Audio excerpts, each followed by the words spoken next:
Okay, I want to talk about the mark of the beast. I did a video last year where I was discussing the mark of the beast, and I theorized that it might be a microchip or something. But upon further consideration and upon further realization of the deceit that goes on in this world, like on purpose, like people plan out lies to tell the public, I've come to the conclusion that the mark of the beast is not like a microchip. It's not something that hasn't already happened. The mark of the beast is, in fact, the mind of Satan, the creation of Satan, the works of Satan within humanity. I'll start with the actual fall of the fallen angels. Before the fall of the fallen angels, before the rebellion against the truth, love, the creator, there was one truth, one path, one truth, harmony. But when you rebel against that, when you rebel against that one truth, that perfect truth, there's nowhere for you to go but down. Okay? So the fallen angels rebelled and were cast down. Okay? Humanity rebelled against the Father, the Creator. Adam and Eve were deceived, were tricked by non-truth. They were tricked by the serpent who gave them non-truth, made them think that they could be like the truth, but all he told them was lies. So that's how humanity lost their rulership. Adam lost his rulership to the serpent. The serpent deceived Eve, and therefore humanity rebelled and lost their leadership. And so therefore the fallen angels and Satan were able to have rulership over humanity because of the rebellion against the Creator. So therefore you have these fallen angels, these spirits who rebelled against the one truth, who were cast down, and who in turn deceived humanity. And therefore, because of that, because of disobedience to the truth, humanity became subject to the rulership of these fallen entities. Okay, so if you don't realize that, or if you don't accept that as true, then you'll be confused. Like you'll take what you learn in this realm as fact. You won't consider the fact that people could willingly deceive you, like plan out a way to deceive you, like the serpent did to Adam and Eve. And that's why it's so important to have a connection to the truth. It's so important to have a connection to God, because if you don't, which is what these fallen entities want, they don't want people down here to have a connection to the truth. They want to multiply. Look at all these different religions, all these different theories, all these different philosophies. They want that. That's what they want. They want confusion. They want theories. They want uncertainty, so that you don't have access to the truth, and therefore you'll never be at peace, because they want to rule over you in confusion. And the unfortunate thing is that since they're downplaying the importance of the Creator, people are just confused. Like, they think it's okay to have all these different philosophies, all these different theories, and never come to the truth. And what's even worse is they become like the idols that the fallen angels set up. Because, okay, I'm getting ahead of myself. In order to, okay, Eve was deceived by, the serpent. But in order to solidify that rulership, the fallen angels, Satan, they had to create vehicles that they could easily control. Cain was the first of those vehicles that they created, Satan with Eve.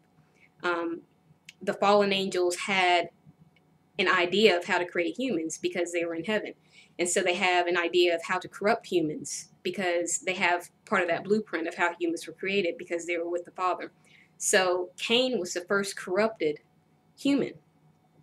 And in corrupting the DNA of this human on purpose, Satan was able to work through Cain in order to kill Abel, who was of Adam and Eve, and therefore to solidify the rulership of Satan. Because if God's seed through Adam and Eve is not able to grow and mature, then the serpent seed through Cain can have, have full rulership through corrupt DNA that the fallen angels corrupted on purpose so that they could easily, so that basically, if you have corrupt DNA, it's almost like you have an opening at the top of your head, and demonic entities can easily influence you. Whereas if you have God's seed, then you have that natural connection to the Creator, and the Creator can counteract.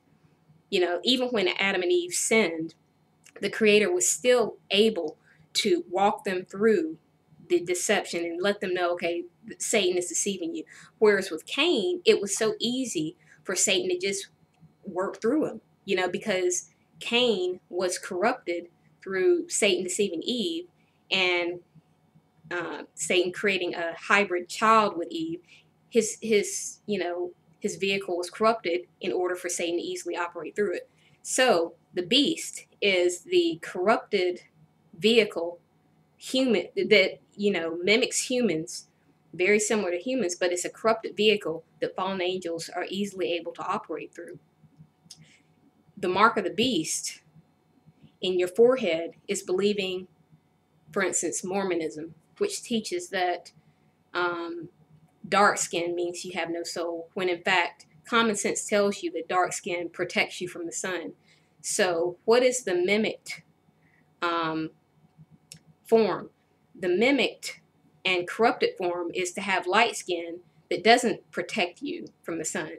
And common sense would tell you that, but through Mormonism and the mark of the beast in the forehead, people are taught, like strategically taught and indoctrinated with an idea that dark skin is bad, rather than light skin being the corruption of the original blueprint of what the human should be.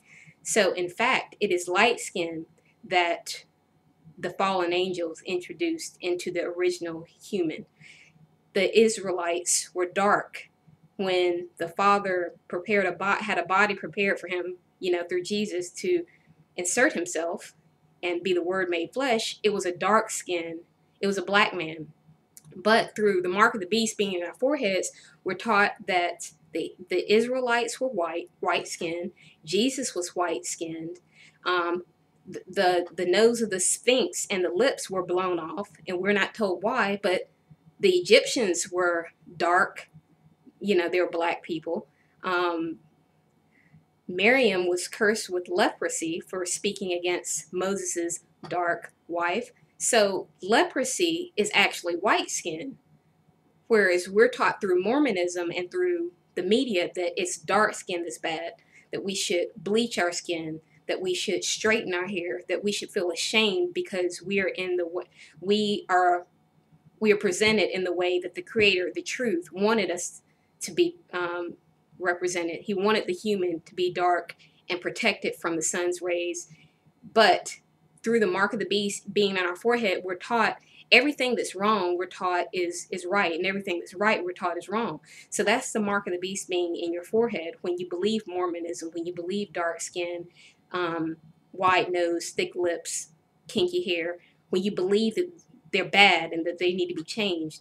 And when you believe all these different philosophies, when you believe the earth is round, which it isn't, when you believe in all these planets that are actually named after fallen deities, like they're pagan gods, like Saturn and Mercury and Venus, they're all named after pagan gods because they don't exist. But if you have the marking of the beast in your head, then you believe the Bible is wrong and the philosophies are correct, and therefore you believe that when the philosophies say that the world is round, even though it's a lie, and the philosophies say that there are all these planets out there that you've never seen with your eyes, you believe them because you don't realize that this realm is run by fallen entities that, through corrupt vehicles that they've created and altered, they've altered the original blueprint of the man and female, which were dark-skinned people, and created all these hybrids that they're able to, work through because there's an opening that corrupt flesh allows these evil entities to be able to, operate through. So, and that's what, in the days of Noah, when, all the flesh had corrupted itself, meaning that all these people, all their thoughts continually were evil because these evil entities had successfully corrupted all of humanity by breeding into them. And And God's people didn't stay separate from the corrupted, from the corrupted flesh caused by the fallen angels that came down in Genesis 6. And so, therefore, all of humanity became corrupted through, the flesh, and then also through the demonic spirits working through them. So you have, so that's the situation we're in now, where these fallen entities wanted freedom to do something. Like, when you want freedom, and this is the lie that's being told, to rebel is only admirable when it's for something good. The Father is the truth, the way, the truth, and the life. So to rebel against him is to want freedom to sin. But when you have freedom to sin, sin affects someone. So when you're sinning, it's not like you're just, doing your own thing. When you're sinning against other people. And so the Father had a good reason to not want sin, but the fallen angels wanted freedom to sin. So what did they do? They came down here, they took as many women as they wanted, they corrupted mankind, they taught them how to make weapons, they taught them how to be promiscuous, wear makeup, they taught them all the stuff that caused men to go against each other and to feel superior. Like Mormonism is taught by the fallen angels to make white skin seem superior, when in fact it's a corruption of the original plan of dark skin, which protects from the sun's rays. But through the mark of the beast in the forehead, we're led to believe something different. Similarly, to have the mark of the beast in your right hand means that you don't know the way of God, meaning that you worship money, meaning that you want freedom to sin, meaning that it's okay to lie if you're making money doing so, meaning that it's okay to work out elaborate lies about going to the moon when they never went to the moon, and deceiving people. That's the mark of the beast in your right hand, because God doesn't lie. He doesn't have to.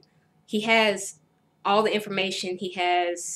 Satan and the fallen angels are locked out of God's mind. So they have to lie in order to keep the masses convinced, keep them entertained, keep them convinced, keep them satisfied. The Father in heaven doesn't have to lie. He has all the information. Satan is the one who's locked out of the mind of God and has to use the identity, has to steal. He's convinced these corrupt vehicles to actually steal the identity of the original Israelites, who are black people, and pretend that the Jews who pretend to be Jews now are pretending that they are the original people, because Satan is locked out of God's mind, and so he has to convince the world in order to erase any remnant of thought about the Father. He has to even usurp the identity of the Father's people. So he's lacking in information, he's lacking in spiritual awareness, because that is the punishment for going against the truth. You get locked out of it. And so the situations he's set up now is that people who aren't the chosen people, who are imposters, are pretending to be the original black Hebrew Israelites, and pretending to be the Egyptians, who are also black, and they've completely erased the idea of black achievement out of the minds of people. So when you're locked out of truth, the only way to continue to be free to sin is if you break the legs of other people, so that they're not able to discover the truth about themselves. So in this rebellion and this desire to sin freely, the fallen angels created vehicles and convinced the corrupt vehicles to not only take the identity of the true Hebrew Israelites, but to also steal land, like from the Native Americans, steal land in Africa, steal and take, because there's an emptiness there, there's a lacking there. And so with the fallen angels here, they're trying to duplicate, and they're trying to duplicate the position of the Holy Father. But they're not worthy of that position because they were unable to rule fairly and righteously. And so they're down here, and what they're doing in rebellion is lying, they're stealing, and they're convincing people who are in actual corruption of the original man that there's nothing wrong with them. So it's an error that goes that refuses correction. It's an error that refuses correction. So the mark of the beast is a genetic error caused by fallen entities that rebelled against the Father and therefore were cut off from the Father, cut off from the truth, cut off from the tree of life. But in turn, these fallen entities are condemning their own creation by convincing their own creation that they're superior rather than an aberration or a corruption of that which is the actual truth. So rather than being grafted onto, the branches, they're telling their children to feel superior to the branches, which, is, that's what you do when you choose to sin freely. You end up lying and condemning your own. But in accepting the fact that the father's children, or the father's original children, were a dark-skinned people, then you're able to accept the fact that something went wrong. Like there was an original blueprint, and it was altered by these rebellious angels. And when you understand that, then you can start to be cleansed from the mark of the beast, from the mark in your head, which is a bunch of lies told by people who were influenced by demonic spirits who told them that it's better to keep the masses confused and cut off the legs rather than allow people to develop naturally and connect back to the truth. They want to keep you in a sick state so that you're condemned and like they are. So there's not, having the mark of the beast in terms of being, a light skin or whatever, that's not a definite, way to be shut out of heaven or whatever. It's just the fact, recognizing what happened, recognizing that we were tampered with is what's important. You have to recognize that you've been tampered with spiritually, physically, and that begins the process of cleansing yourself, because the flesh, isn't going to enter heaven. So in this realm, we're tasked with killing the old man. We have to get beyond our corrupt flesh. So, and we all have corrupt flesh, but there was an intentional design to corrupt the flesh in order to make people like the fallen angels rebel against the Father. And so, in conclusion, the mark of the beast begin with the rebellious fallen angels wanting to sin freely and wanting to convince humanity to do the same. And so filling them up with all these lies against the Father, and then convincing them through artificial means like money, which isn't real, but people spend their whole lives and become cowards, telling lies just in order to make artificial money, which isn't real. So, and you become like the idol that you worship, so you become artificial, and when you worship money. But it's again something that the fallen angels thought up in order to convince men to work towards what they shouldn't. So it's almost like in today's society, if someone pays you, you'll do anything. Like, oh, I gotta eat. So it convinces people to go on their bellies and be like, Esau, selling your birthright for a bowl of stew or whatever, and do just foolish things. So the mark of the beast in the head is all these different philosophies that are lies. And then the mark of the beast in the hand is doing all kinds of cowardly things just for money, justifying it, because, oh, I got to make money. So, yeah.